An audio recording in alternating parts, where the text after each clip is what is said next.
Baik, sebelumnya Assalamualaikum warahmatullahi wabarakatuh. Ini pertama kali saya buat sebuah konten yang ibarat kata ini konten yang sangat realistis sekali. Dan untuk pertama dan pembuka yang paling utama, puji syukur kita kepada Tuhan Yang Maha Esa.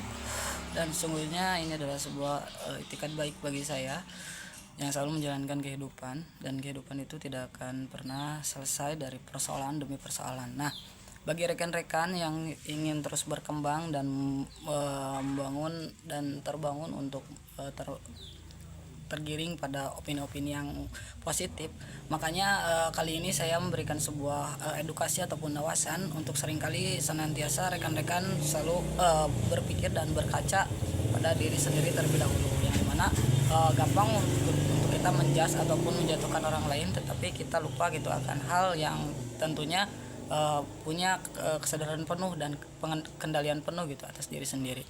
Dan itu pun itu berkat atas doa orang tua dan seluruh elemen yang mendukung, yang tidak terlepas dari hal-hal yang ibarat kata cinta dan kasih sayang gitu. Baik itu yang perkataan yang kurang enak dan perkataan yang enaknya itu menjadi sebuah hal yang luar biasa. Begitu saudara-saudara sekalian, ini menjadi channel yang pertama, dan channel yang selanjutnya akan terus saya berikan sebuah edukasi-edukasi yang baik. Ini menjadi kuliah gratis mungkin ya, karena tentunya perkuliahan ini saya dapatkan dari ilmu-ilmu kehidupan 70 peradaban mungkin saya sudah menjalani dalam konteks kehidupan. Ini di khusus di wilayah daerah Tatanan Sunda ataupun Purwakarta begitu. Karena saya sudah membaca buku sejarah Purwakarta di 212 halaman, yang tentunya itu menjadi sebuah fondasi saya dan fondasi penting bagi saya untuk terus menjalani kehidupan seperti air yang mengalir dan seperti kehidupan yang terus melawan arus. Dan tentunya rekan-rekan dimanapun kalian berada, rekan-rekan yang selalu senantiasa ingin terbangun dan tergiring pada motivasi yang baik atau motivator yang baik, dan tergiring pada opini-opini publik, yang opini publik itu terkadang menggiring kita kepada kehausan kita untuk mencari keilmuan.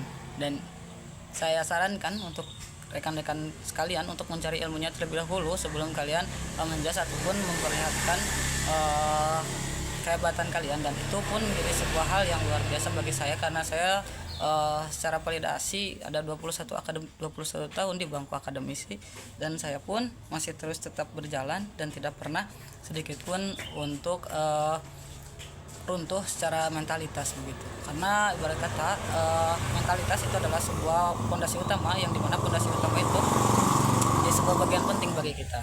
Dan itu jangan lupa untuk kita ngopi terlebih dahulu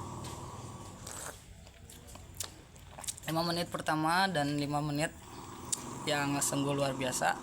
Ini sebuah perjalanan yang sungguh mempunyai banyak makna.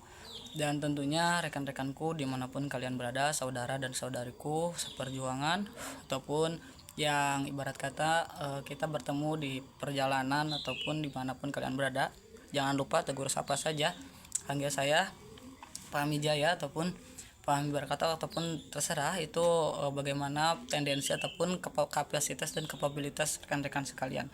Dan sesungguhnya apa yang menjadi sebuah hal yang luar biasa, hal-hal yang dimana menurut kalian itu terdemotivasi, tinggal kalian komen ataupun tinggal kalian chat saja pribadi, baik itu bisa DM, baik itu kita bisa sharing dan ataupun hal apapun itu, agar supaya rekan-rekan senantiasa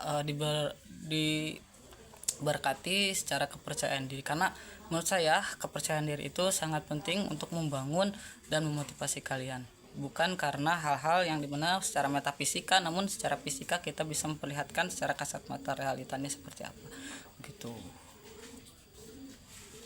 Karena dimana dalam buku yang pernah saya baca The Kompas, pada saat saya membangun sebuah elemen dan fondasi penting ketika saya memperjuangkan hak dan moral saya sebagai duduk di bangku akademisi, dan itu menjadi sebuah hal yang luar biasa begitu rekan-rekan. Seperti kalian ibarat kata meminum segelas kopi dan melihat ibu kalian belanja ke pasar dan melihat segelintir orang yang senantiasa dilingkupi di ruang lingkup kebahagiaan sejati seperti eudaimonia, kebahagiaan yang tidak akan pernah ada batas. Itu adalah perkataan bukan yang saya bicarakan, melainkan perkataan menurut para ilmuwan-ilmuwan terdahulu, seperti Pauker yang pernah bilang bahwasanya ketika kamu sudah mempunyai banyak ilmu dan ketika kamu sudah mempunyai banyak pemahaman dan kamu hanya satu soal, itu kamu tidak tahu apa-apa. Yang dimana tidak tahu apa-apa itu di ruang lingkup secara keislaman itu adalah tawadhu, kerendahan hati begitu. Dan semoga saja ibarat kata apa yang saya sampaikan mudah-mudahan bermanfaat, dan kebenaran hanya milik Tuhan dan kebodohan hanya milik orang-orang yang tidak berpikir secara akal sehat dan hati nurani yang secara gamblang begitu. Salam akal sehat.